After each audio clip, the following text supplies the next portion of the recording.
Ini baca kamu aja ya. Depresi dan dikumpulkan ya teman-teman. itu mesti dicek kita.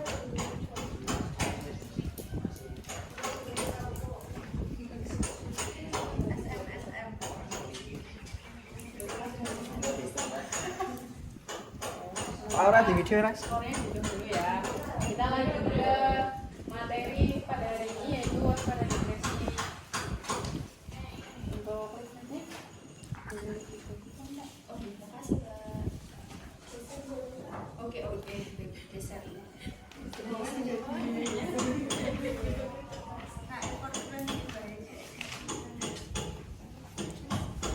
Bisa sambil buka ya untuk flip-flapnya. Nah, kita mulai dari pengertian depresi dulu. Mungkin dari teman-teman bisa membaca pengertian depresi, yaitu gangguan mental setiap orang yang setiap orang itu memiliki peluang untuk mengalaminya. Jadi masing-masing orang itu bisa mengalami bisa berulang mengalami depresi. Entah itu faktornya dari nanti kita akan belajar faktor dari biologi maupun psikologi. Nah, terus pengertian selanjutnya adalah suatu keadaan yang sedih dan disertai gejala penyertanya, pola tidur, nafsu makan, kelelahan, rasa putus asa, bahkan yang berkaitan dengan alat perasaan bunuh diri. Oh ya teman-teman, ada yang mengalami gejala-gejala yang sudah disebutkan di pengertian? Ada gangguan pola tidur? Ada. Sering begadang? Sering. Ini kayaknya karena efek tugas kamu sih mungkin. Iya, lahir. Betul. Biasanya tidur jam berapa nih teman-teman? Jam 9. Masya Allah. Jam 1 Ini masuk ya untuk ke gejala penyertanya gangguan pola tidur. Ada yang terkena gangguan nafsu makan? Ada. Oh, oke. Kenapa Kak? Kalau boleh tahu kenapa kok bisa nggak nafsu makan itu kenapa? Mungkin kenapa? Boleh dicurhatkan di forum pada hari ini? males aja makan. Oh, malas makan. Mungkin karena kebanyakan tugas dari kampus jadi malas makan gitu. Ya, jadi oke. Kalau saya karena tugasnya banyak, Kak. Oh, tugasnya banyak. Dari teman-teman yang lain ada? Jadi makannya Nggak ada. Berarti nafsu makan yang lain baik ya. Lalu ada yang kelelahan nih, pasti udah. Ini pasti gejala penyerta yang udah pasti. Iya, kelelahan ya. Nah, terus lanjut aja ke penyebabnya nih. Ada faktor biologi sama ada beberapa faktor yang lain, psikologi sama sosial lingkungan. Yang pertama ada biologi itu genetik ya. Terus ada penemuan secara biologis sama penyakit fisik tertentu. Terus yang kedua ada faktor psikologis, kepribadian. Terus ada yang introvert sama ekstrovert. Nah dari teman-teman nih termasuknya kepribadiannya introvert atau ekstrovert ini? Ganda. Oh ganda. Ya bisa introvert, bisa ekstrovert sesuai dengan keadaan lingkungannya masing-masing ya. Oke.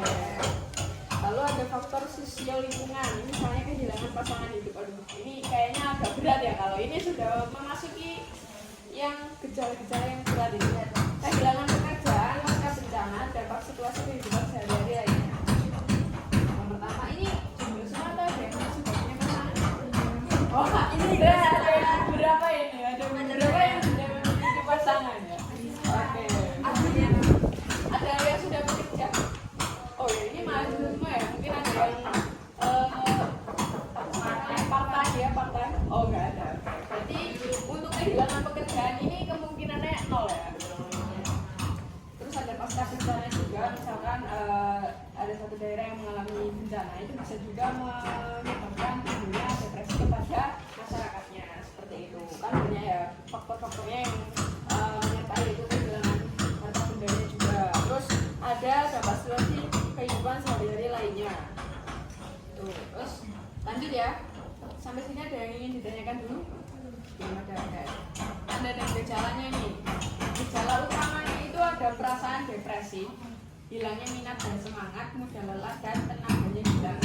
Mungkin dari teman-teman ada yang hilang minat dan semangat apa aja dalam hal belajar, kayak tadi nafsu makannya hilang, itu bisa jadi salah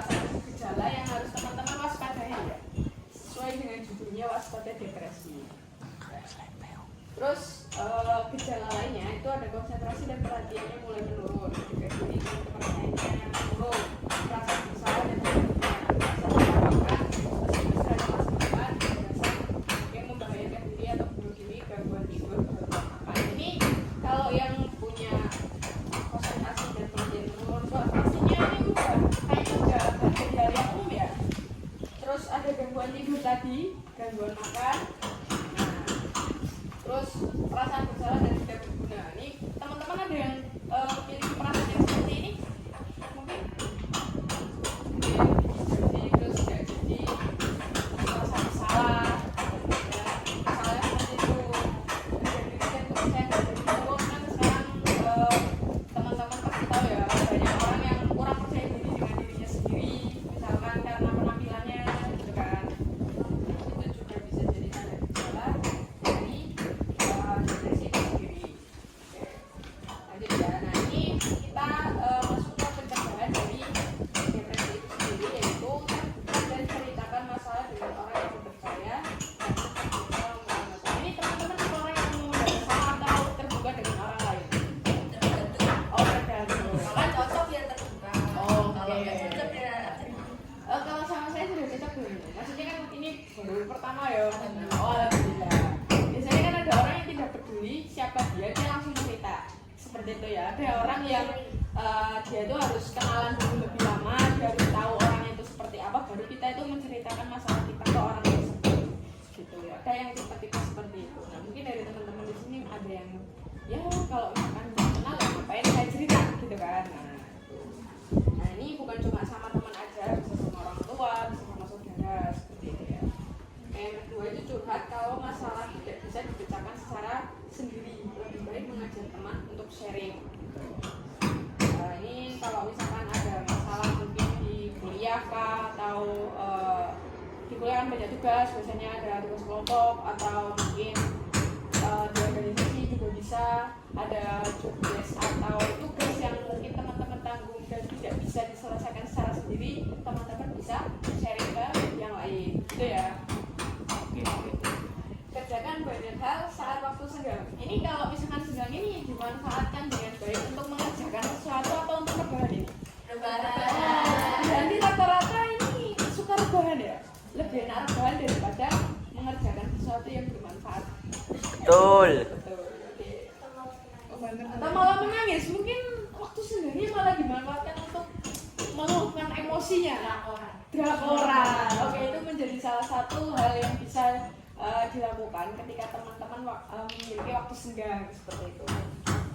Terus mencoba hal baru, keluar dari zona nyaman, belajar untuk mengeksplor diri. Teman-teman biasanya mengeksplor dirinya itu ngapain? Mungkin ada yang motoran seharian keliling Jogja kan, dari Pakem terus nanti ke Kulon Progo balik lagi ke kosan kan bisa kan. Terus atau mungkin menggambar, melukis gitu, ada nulis puisi gitu, atau nyanyi di kamar mandi kan bisa kan. Itu salah satu mengeksplor diri. Waduh. Oke, mungkin dari teman-teman ada tanya terkait dengan yang disampaikan. Mungkin ingin curhat nggak apa-apa, konsultasi juga nggak apa-apa. Mungkin nanti kalau saya kesulitan dibantu sama teman-temannya juga. Tenang ya di sini nanti dapat konsumsi.